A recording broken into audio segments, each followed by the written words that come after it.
嗨，歡迎翻嚟1000爸爸嘅 channel。呢個夏天咧就真係好熱，或者落街咧都會出晒汗。今次介紹嘅產品咧就絕對啱用，就係呢一個冷氣頸箍 Renpho Ice Free Air。用咗佢咧都有成3個星期，原本咧都想早啲介紹，不過我哋習慣都係會試真啲先，睇清楚有冇復位先至介紹俾大家。我哋成家人之前咧都試過好多唔同嘅消暑產品，例如話掛頸風扇啦、暴風窗、掛背嘅冷氣機、冰凍頸箍，呢啲咧全部都覺得麻麻地，直至到遇到佢，真心唔錯。佢嘅外形啦、效能、安全、電量、聲音全部都好好。係有一個問題，會喺片尾嘅用家心得度同大家分享。我上網咧都揾過呢一個嘅頸箍，好似冇乜人介紹過佢，咁就等我做個評測片同大家分享下啦。今次仲專登買埋部熱成像嘅相機嚟測試，其實咧佢仲貴過個頸箍，不過唔緊要啦，要用嘅都唔可以慳。呢個 video 咧，我哋會有開箱功能同埋手機 app 嘅介紹、評測我嘅日常用法、用家心得，最後都有個購買方法，我哋一齊睇埋落去。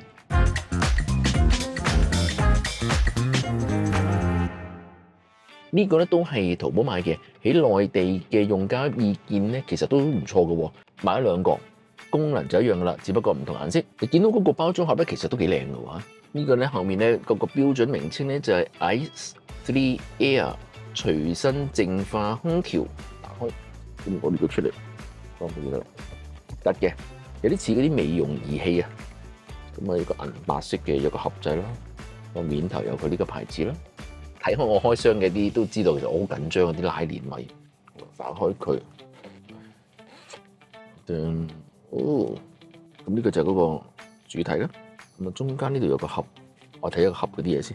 裏面咧就有呢幾樣嘢，有個快速指南、安全手冊同埋點樣用個 app 嘅，有呢個簡體字同埋英文嘅啦，已經有包咁嘢，硬硬地嘅空調配件嚇，咁我打開嚟睇下。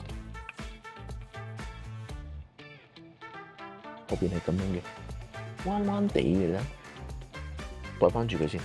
Type A 去 Type C 嘅線嘅呢度，咁 C 咧就有一個 L 頭咧，有啲比較特別。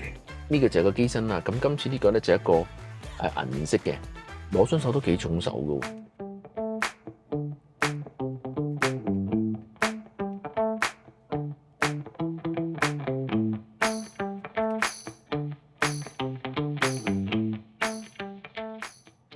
佢係提你咧要安裝翻咗個淨化模組 ，OK， 咁即係頭先嗰個啦，好貼合嘅。咁點解唔出廠嘅時候擺咗喺裏面咧？應該有啲嘢係消耗品嚟嘅。側邊呢度咧就有2個掣，即係呢個你當係模式啦，呢個就係個開關啦。底下呢一度咧就係個 USB Type C 嘅插電啦。等我用1分鐘嘅時間，簡單講下佢製冷背後嘅原理啦。而家咧好多呢一類型嘅小型電器，如果有製冷部件嘅，例如呢一啲嘅冰頸箍、冷風機、旅行雪櫃，又或者啲美容儀器，都係會用到佢。Thermal Electric Cooler 製冷晶片，當有直流電通過就可以產生溫差，一邊會熱啲，另一面咧就會凍啲。電流越大，溫差越大，不過咧個效率就會開始減低。另外，如果將個電流方向反轉，製冷同埋製熱嘅角色都會調轉。喺呢啲產品上面咧，我哋通常只係會用佢製冷又或者製熱嘅是但一面，咁就要諗辦法導走另一邊唔要嘅溫度。而唔同產品點樣去做咧，就決定咗嗰件產品嘅優劣啦。現時製冷晶片嘅效能咧，同傳統用壓縮製冷劑咧仲差好遠，即係話如果要做到同一效能，所需要嘅能量咧一定要大好多。如果係一啲移動產品嘅話咧，電池就會有一定嘅份量。頭先我講嘅呢一啲都係冷氣頸箍背後嘅運作原理，同時亦都係佢哋嘅物理限制。無論係咩牌子嘅產品，都會有呢個嘅約束。如果一個產品好細部，宣稱嘅製冷效果超好，除非件產品有咩獨家科技嘅大突破啦，我會有2樣嘅合理懷疑。咁細部，佢點樣可以有效咁導走啲熱能呢？前面製冷，後面排走熱氣。如果部機體積細，2個地方好近，效果又點會好？有啲類似窗口式冷氣機同埋分體式嘅比較。第2個懷疑就係咁細部，電池容量有限，一係就好快冇電，用得唔耐，一係個製冷效果有限。我諗而家大家應該有個基本概念，可以去比較下其他同類嘅產品。要講呢一部 Renpho Ice Free Air 嘅功能之前呢，講下佢嘅空氣流動路線。佢製冷同埋發熱嘅位置咧，喺內側嘅頸背近開合位同埋個兩邊範圍咧都幾大，差唔多咧有半個圓形。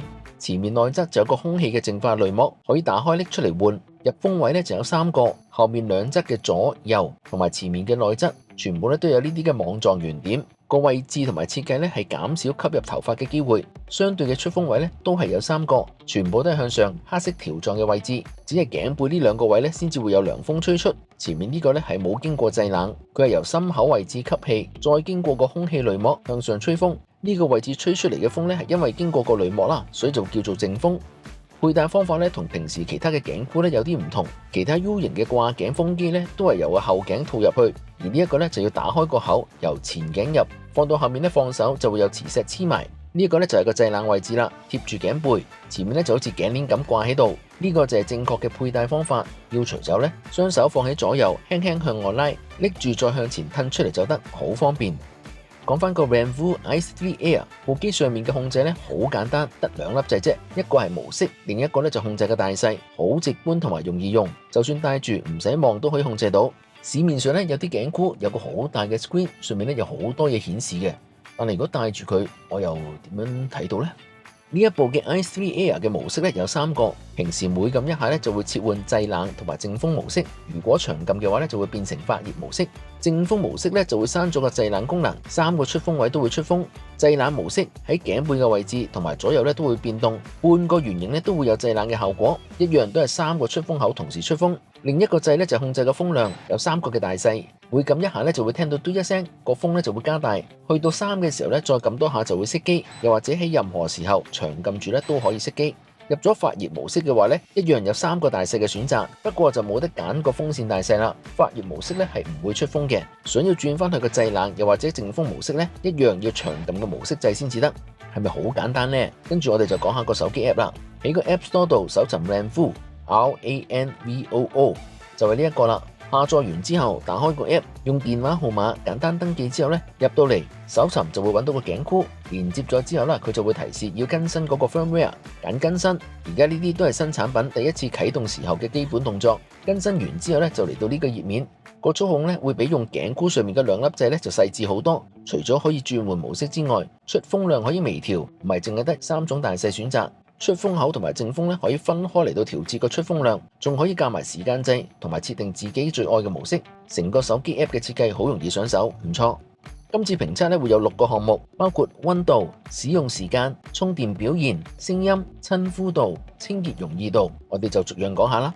溫度測試咧就會用我新嘅熱成像相機幫手，個結果咧有幾樣嘢要留意嘅。開始見到部機嘅時候咧，同個台面都係31度。首先由製冷最弱嘅第一格開始，見到只係用咗10秒鐘就可以落到去25度，相當之好。之後一路都係保持住喺呢個溫度度。第二個值得留意嘅地方咧就係製冷位置喺開合位嘅兩邊，即係頸背嘅位置，佢一路咧延伸到頸嘅左右兩側，差唔多有半個嘅圓形。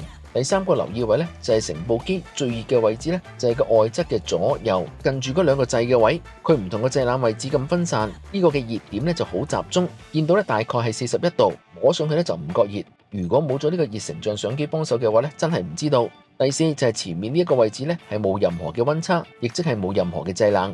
跟住就測試埋第2格同埋最大嘅第3格，見到咧同第1格一樣，都係保持喺25度。一開頭咧我都覺得有啲奇怪，唔係越大嘅話個溫度應該越低咩？但係再諗真啲，同一個溫度，但係第3格出嘅風咧比第1格強好多，即係吹出嚟嘅凍風多咗，體感溫度都會低啲。我平時喺戶外啦，都只係用到第2格，覺得都已經好足夠。跟住就係個發熱模式，喺呢個模式咧就唔會吹風嘅。見到個發熱位置咧同個製冷位置係一樣，成個半圓形。喺最低嘅一格測量到咧有41度，第2格咧就有45度，而最強嘅第3格會去到47度。頭先嘅溫度測試咧，室溫係31度，製冷嘅時候咧，無論開幾大都好，一路都係維持喺25度。如果我哋喺凍啲嘅環境，個表現會唔會有唔同呢？我就試下開住個製冷第2格，放入雪櫃5分鐘，我哋再睇下個結果。見到個頸箍最凍嘅位置係4度，最熱嘅位有21度，相差17度。睇翻之前我哋嘅溫度測試，最低係25度，最熱嘅位置係41度，相差16度。當時嘅室溫咧就係31度。我哋睇到頸箍嘅冷凍溫度咧係會跟住嗰個環境溫度而改變嘅，而頭先嘅結果可以諗成喺正常嘅生活環境，個冷凍效果咧可以比環境溫度凍6度，而呢6度嘅分別咧，其實戴上頸嘅感覺咧係好明顯嘅。我哋睇下個使用時間，測試咧就會用唔同模式，由 100% 一直用到0%，睇下可以用到幾耐。我就一邊睇住奧運一邊做測試，呢度咧就係個測試結果。充電表現，試下將兩個頸箍由0% 插到100%，睇下要幾耐。黑色呢個咧就由夜晚嘅10點半開始，銀色呢個咧就遲半個鐘頭，11點開始。黑色咧去到凌晨嘅1點半就插滿啦，銀色咧就要到凌晨嘅2點。兩部咧都係用咗大概3個鐘頭，由0% 插到去100%。我哋做個簡單嘅測試，試下大約喺呢一個位置啦。當你搭巴士嘅時候，坐喺我隔離嘅乘客會聽到有幾大聲？呢個係第一格。